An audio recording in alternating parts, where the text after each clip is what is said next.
पश्चिम Asia युद्ध के बाद क्या दुनिया होगी तबाह? भारत पर कोरोना से भी बड़ा संकट, क्या देश में फिर से होगा लॉकडाउन? हाल ही में प्रधानमंत्री नरेंद्र मोदी ने पश्चिम एशिया संकट पर चिंता जताई तो विपक्ष को बैठे बैठाए मुद्दा मिल गया। पश्चिम एशिया में युद्ध फिलहाल थमने का नाम नहीं ले रहा, जिस पर प्रधानमंत्री नरेंद्र मोदी ने अपनी चिंता जताई थी और भारत पर गंभीर संकट की बात कही थी। जिसके बाद सोशल मीडिया पर लोग ये सवाल पूछ रहे हैं कि क्या भारत में फिर से लॉकडाउन लगने जा रहा है? आखिर प्रधानमंत्री के बयान के मायने क्या है और इस संकट से उभरने के लिए भारत की क्या तैयारी है, सब कुछ आपको इस वीडियो में बताते हैं। पश्चिम एशिया में व्याप्त तनाव के बीच अमेरिकी राष्ट्रपति डोनाल्ड ट्रंप ने प्रधानमंत्री नरेंद्र मोदी से बातचीत की। मंगलवार को प्रधानमंत्री नरेंद्र मोदी ने एक्स हैंडल पर पोस्ट कर इसकी जानकारी शेयर की। पश्चिम एशिया में चल रहे युद्ध के शुरू होने के बाद दोनों वैश्विक नेताओं के बीच पहली बार टेलीफोनिक बातचीत हुई। दोनों नेताओं ने मिडिल ईस्ट की मौजूदा स्थिति पर चर्चा की, खासकर स्ट्रेट ऑफ हॉर्मुज में जहाजों की सुरक्षित और निर्बाध आवाजाही बनाए रखने पर जोर दिया गया। राष्ट्रपति ट्रंप और प्रधानमंत्री मोदी के बातचीत को लेकर देश में भी सियासी बयानबाजी शुरू हो गई है, जिसके बाद देश में सियासी माहौल चरम पर पहुंच चुका है। पहले सुनते हैं प्रधानमंत्री नरेंद्र मोदी ने इस पर क्या चिंता जताई थी। वर्तमान संकट ने पूरी दुनिया की इकोनॉमी को हिला दिया है। अभी तक पश्चिम एशिया में जो नुकसान हुआ है उससे रिकवर होने में भी दुनिया को बहुत समय लगेगा। भारत पर इसका कम से कम दुष्प्रभाव हो, इसके लिए निरंतर प्रयास किए जा रहे हैं। हमारी इकोनॉमी के फंडामेंटल्स मजबूत है। भारत सरकार ने एक इंटर मिनिस्ट्रियल ग्रुप भी बनाया है।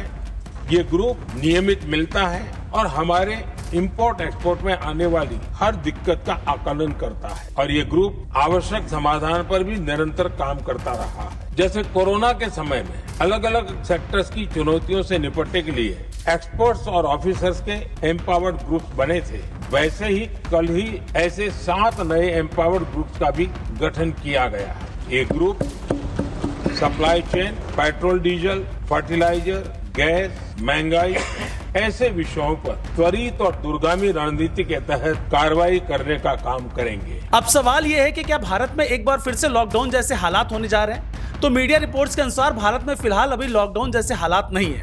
हालांकि युद्ध के लंबा खिंचने पर हालात गंभीर हो सकते हैं। पीएम मोदी ने इसी चुनौती पर बात करते हुए तैयार रहने को कहा था। अगर हालात और भी गंभीर होते हैं तो भी कोरोना जैसा लॉकडाउन नहीं लगने वाला, क्योंकि वो अलग महामारी थी। भारत कुछ ऐसे उपाय अपना सकता है जैसे हमारे पड़ोसी देशों ने अपनाए हैं। इन उपायों में वर्क फ्रॉम होम को बढ़ावा देना, सड़कों पर पेट्रोल डीजल के बजाय इलेक्ट्रिक वाहनों पर जोर देना, सोलर एनर्जी और इंडक्शन चूल्हे के इस्तेमाल पर सरकार जोर दे रही है। एक तरफ बीजेपी कह रही है कि पश्चिम एशिया में फैले युद्ध के बाद दुनिया की नजर भारत पर टिकी है और भारत को ग्लोबल लीडर की नजर से देखा जा रहा है। प्रधानमंत्री ने ट्वीट किया, दुनिया ने प्रधानमंत्री की ओर नजर लगा के बैठे हैं, क्योंकि दुनिया के शीर्षस्थ नेतृत्व कहीं न कहीं कटघरे में फंसे। उन शीर्षस्थ नेतृत्व में नरेंद्र मोदी पर ही दुनिया का भरोसा है। वो अपना कर्तव्य निभा रहे हैं, देश के प्रति भी गंभीर है और हालात के प्रति भी गंभीर है। तो दूसरी तरफ प्रधानमंत्री नरेंद्र मोदी और अमेरिकी राष्ट्रपति ट्रंप के बीच बातचीत पर विपक्ष नाराज नजर आया और प्रधानमंत्री मोदी के रोल पर सवाल खड़े किए। देखिए, प्रेसिडेंट ट्रंप को अगर कूटनीति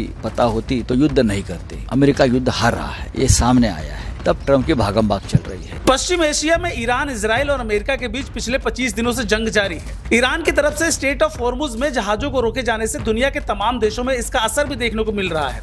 इसी बात की चिंता प्रधानमंत्री मोदी ने जताई थी, जिस पर अब राजनीति तेज हो गई है। देश दुनिया की हर बड़ी सटीक और भरोसेमंद खबर के लिए अभी विजिट करें हमारी वेबसाइट nowuttarpradesh.com और nownoida.com, क्योंकि यहाँ सिर्फ सुर्खियां नहीं बल्कि पूरी जानकारी मिलेगी।